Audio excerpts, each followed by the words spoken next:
అంటే ఎవరు నిరంతర శివోపాసన చేస్తూ శివమంత్ర జపం చేస్తూ ఉంటారో వారి శరీరం శాంభవ తేజస్సుతో ప్రకాశిస్తుంది.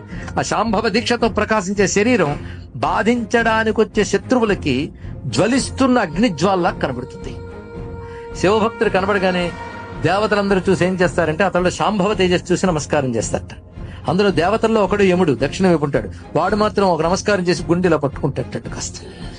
అంటే కొట్టిన దెబ్బ గుర్తొస్తుంది దానికి. ఇక్కడ ఒక్కసారి శివ నీ వాడని అంటే వాడు ఇంకా యముడు వాడు కాడు. ఇది తెలుసుకోవాల్సినది. త్వమస్మాకం, నేను నీవాడిని నువ్వు నావాడివి. ఇది ఒకటే మంత్రం అండి. మన శివుడి వాళ్ళం, శివుడు మనవాడు.